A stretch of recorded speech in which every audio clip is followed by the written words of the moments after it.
Muy buenos días, amables foristas. Bendiciones en el nombre poderosísimo de nuestro Dios y Salvador Jesucristo. Hoy día martes con un video muy especial, una nueva serie que voy a hacer en respuesta a una persona muy conocida en el mundo evangélico y en los medios de comunicación, sobre todo en YouTube, el señor apologista evangélico Efraín Valdés, que tiene un canal en YouTube que le recomiendo a los evangélicos y también a los cristianos católicos que quieran conocer su posición de apologeta evangélico en YouTube, que se llama Respuestas Evangélicas. Hoy he querido hacer un extracto, una video respuesta con un tema del señor Valdés, que dice que si la Iglesia Católica fue la que dio para el mundo cristiano el canon o la lista de los 27 libros del Nuevo Testamento. Son videos muy cortos, se los recomiendo para que los quieran ver de forma completa. Yo solamente voy a sacar un extracto nomás, que es al final del video, donde el señor Valdés da como la síntesis general de lo que expuso sobre el tema en sí a tratar. Vamos entonces a ver la imagen y el audio del señor Valdés, para después hacer también los respectivos comentarios, como siempre, con la palabra de Dios. Vamos a ver entonces, ahí está el señor Valdés, y voy a colocar el audio, aunque no tiene muy buen audio, pero espero que escuchemos la declaración del señor Efraín Valdés. Entonces, hasta el año 380, la Iglesia Católica consideró sagradas a las cartas de Pablo. Eso es un hecho histórico irrefutable. Pero, segundo de Pedro 3, del 15 al 16, nos demuestra que no. Desde el primer siglo, Pedro ya citaba todas las cartas, estaban disponibles hasta para los ignorantes, estaban disponibles hasta para los incrédulos, y que ya eran consideradas a la par de las demás escrituras. Entonces, la palabra de Dios era sagrada. El Nuevo Testamento ya era considerado palabra sagrada desde el primer siglo del cristianismo. Entonces, la Biblia no es católica. Bien, entonces esa es una declaración textual muy importante del señor Valdés, que dice que la Biblia como tal, el Nuevo Testamento, el canon neotestamentario, no es católico, y vamos a mirar a ver, analizar ese comentario del señor Valdés. Lo voy a hacer con una Biblia que me llegó ayer, una Biblia que quería tenerla en mis manos. Es esta Biblia, la Biblia de Estudio Riley.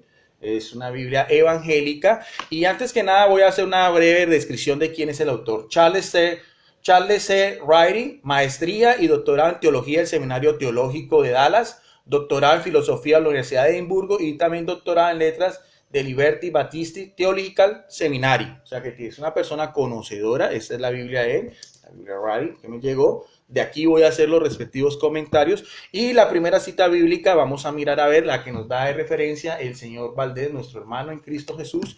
Es segunda de Pedro, en el capítulo 3, verso del 15 al 16. Dice así la palabra de Dios.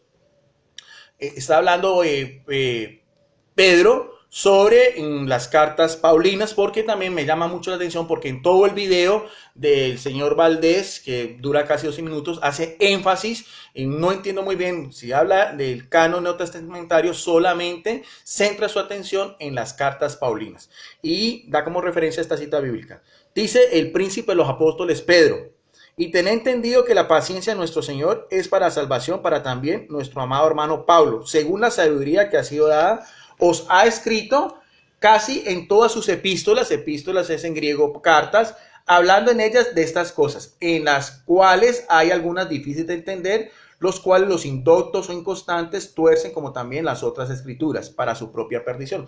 Habla el apóstol Pedro que en las cartas de Pablo, por ser un lenguaje teológico, sabemos quién fue Pablo, educado a los pies de Gamaliel, un fariseo, todo un teólogo, un maestro de la Torá. Hay puntos difíciles que muchos indoctos o los ignorantes tuercen, que es lo que pasa hoy en día en el mundo de las sectas protestantes, en el mundo de protestantismo como tal, más de 36,000 iglesias y denominaciones diferentes, unas salidas de las otras, y cada una con una doctrina diferente, todas según ellos apoyados en las Sagradas Escrituras. A pie de página, en esta Biblia de Estudio Riley, nos dice: las epístolas de Pablo son puestas aquí con la par con las otras escrituras. Bueno, aquí vendría la primera pregunta que yo le hago al señor Efraín Valdés. El texto como tal, dice Pedro, está citando, dice, hablando de las, otra vez, hablando de los escritos, dice, en casi todas sus epístolas, hablando en ellas de estas cosas, dice, otra vez, Pablo, según la sabiduría que ha sido dada, os ha escrito casi en todas sus epístolas.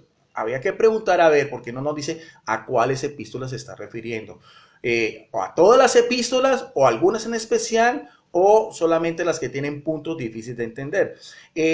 Y cuando se dice aquí de todas las demás escrituras, el señor Valdés, él concluye en su posición como apologista evangélico que se está hablando de todo el canon neotestamentario, que son los 4 evangelios, el libro de los Hechos de los Apóstoles, las 13 cartas de Pablo, que ahorita voy a hablar de ellas, incluyéndole a los hebreos, las 3 de Juan, las 2 de Pedro, la de Santiago, la de Judas y el libro de Apocalipsis o Revelación. Y no es así.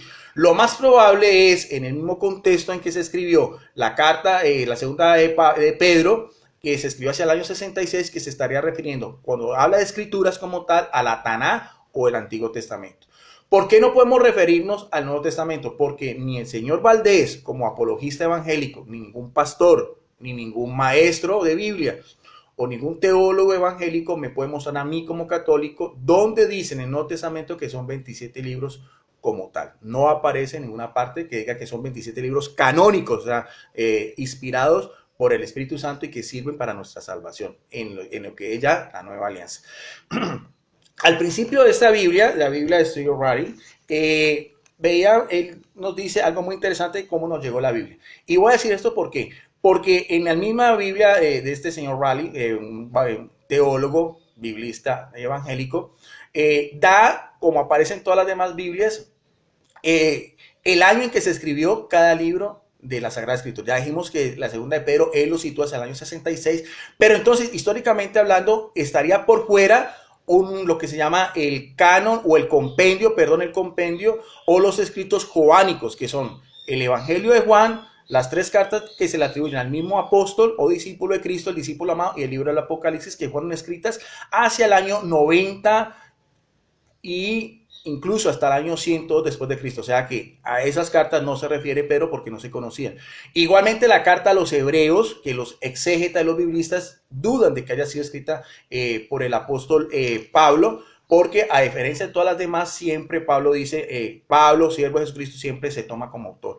En la carta a los hebreos es un lenguaje completamente diferente, es un autor anónimo, y lo más probable es que haya sido escrita por Bernabé o por Apolos. Esa carta también está fechada tardíamente hacia el año 64 o hacia el año 68, que sería después de la de Pedro.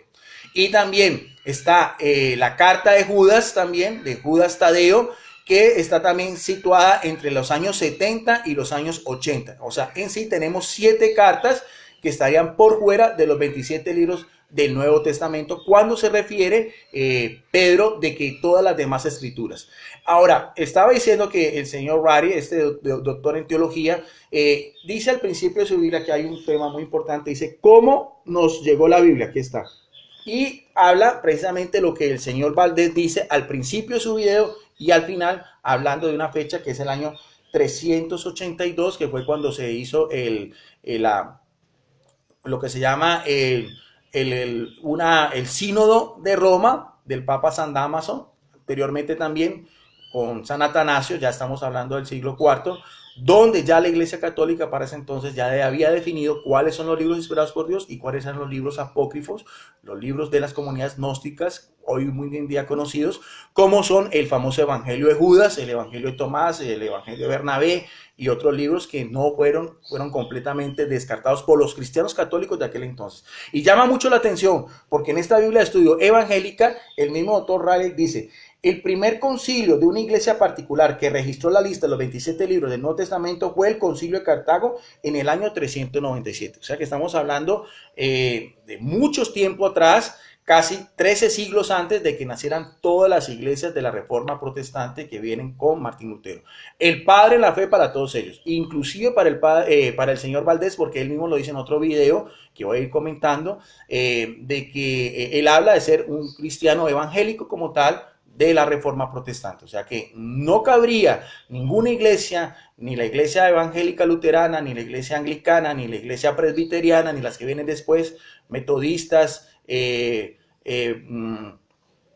y las metodistas, congregacionistas y las sectas más rabiosas anticatólicas del siglo XIX, como son los mormones, los testigos de Jehová, Asamblea de Dios o la iglesia pentecostal. Entonces, en eso no comprende, ellos no tuvieron nada que ver con lo que es el canon del Nuevo Testamento, como sí lo afirma el señor Raleigh, de que es propio de un concilio de la Iglesia Católica. Otro de los argumentos que da el señor Valdés en su video es la carta a los Corintios en 1 Corintios 4:6. Vamos a leerla también, porque él dice, como toda la máxima de los evangélicos, solo lo que diga la Escritura. Esa es la máxima o el pilar de todos los evangélicos, es solo lo que diga la Escritura. Y entonces el señor Valdés, nuestro hermano, el señor Valdés, apologista evangélico, pone como referencia 1 Corintios 4:6 y dice así: pero esto, hermanos, lo he presentado como ejemplo en mí y en Apolos, por amor de vosotros, para que en nosotros aprendáis a no pensar más de lo que está escrito. O sea que el señor Valdés concluye que para la salvación o para el aprender la doctrina de Jesús, de acuerdo a lo que dice el apóstol Pablo, no los demás escritos del Nuevo Testamento, porque no está citando ni los 4 evangelios, ni tampoco las cartas de Pedro, ni la carta de Santiago, ni la carta de Judas, pues es solamente como referencia lo que es el compendio paulino o la doctrina paulina sería solamente lo que está escrito. Y todo protestante piensa que para Pablo era solamente lo que está escrito, y no es así. También para Pablo era importante lo que es fuera de lo que no está escrito, que podríamos decir que son la predicación oral o lo que en la Iglesia Católica también se conoce como la tradición, va a la par. Tanto la tradición como las Sagradas Escrituras, palabra de Dios. Para eso vamos a referirnos también a otra cita bíblica del mismo apóstol Pablo, porque todo el video del señor Valdés centra su atención en el apóstol a las naciones o en el apóstol a los gentiles, que está en la segunda de Tesalonicenses, en el capítulo 2, verso 15. Dice así el mismo apóstol: así que, hermanos, estad firme y retener la doctrina. Vamos a ver de qué doctrina se está hablando el apóstol Pablo. Dice que habéis aprendido. Esa doctrina se ha aprendido de dos formas: bien sea por palabra, o sea, bien sea por sus escritos, o también, bien sea por palabra, o sea, en forma oral, en transmisión oral, tradición oral, o también por cartas nuestras. O sea que el apóstol Pablo tenía dos formas de predicar. No solamente eran los escritos que mandaba a las diversas comunidades de Asia Menor o las cartas pastorales que él escribió, o las cartas personales como la de Filemón a Tito, a Timoteo, las que hizo en la cautividad cuando ya estaba hecho prisionero, todo eso del compendio paulino, sino que él da como referencia que él fue ante todo también un predicador, un maestro de la palabra de Dios en forma oral y también en forma escrita. La referencia a pie de página de esta cita bíblica en esta Biblia de estudio nos dice: la doctrina, mejor las enseñanzas orales que Pablo había compartido con los de Tesalónica, con los de Tesalonicenses, o sea, una comunidad de Asia Menor. Entonces, ahí hay varios puntos que me encantaría mucho si el señor Valdés muy amablemente quisiera dar una respuesta en video de estos interrogantes, de este video de él, que recomiendo para que lo vean en forma completa, pero en sí estoy extrayendo lo más importante. En primer lugar, que el canon neotestamentario no aparece en el Nuevo Testamento, ni siquiera cuando lo cita en la carta de Pedro, sino que es producto de la Iglesia Católica, como da esta Biblia de referencia de estudio en el concilio de Cartago, o también en el Sínodo de Roma del Papa San Dámaso, como decía el señor Valdés, del año 382. En segundo lugar, para el apóstol Pablo, donde él centra su atención, no era solamente importante lo que está escrito, sino también lo que ha dicho de palabra o predicación, o lo que conoceríamos como una tradición oral. Entonces, ahí está. Hay otros videos del señor Valdés que voy a seguir comentando, de otros videos por esta misma línea. El próximo que va a ser, cada semana voy a comprometerme a ir estudiando la doctrina del señor Valdés y dándole respuesta desde la doctrina de la Iglesia Católica. El próximo será sobre la Iglesia Católica, y él dice lo que se llama las fuentes primarias y las fuentes secundarias. Sí, con el señor Pedro Gómez he hecho hasta el momento más de 100 videos. Yo creo que con el señor Valdés serán por ahí unos 200 videos. Pero lo importante es que el señor Valdés se anima, porque estos videos los voy a compartir yo en mi Facebook, que se llama Debates Cristianos Católicos versus otros cristianos, que tiene más de 8.600 miembros, en la página del señor Pedro Gómez, que apenas va en los 1.000 miembros, y en otros foros donde yo comparto. Sería muy interesante también para hacerlo a la par, y también que los hermanos evangélicos sepan cuál sería la respuesta del señor Efraín Valdés ante esta serie de temas que estoy tratando de acuerdo a sus videos. Ahí estamos, entonces esperamos a ver que el señor Valdés se anime y así hacerlo de una manera más equitativa. Bendiciones para todos y como siempre, muchas gracias, amables foristas, por su atención.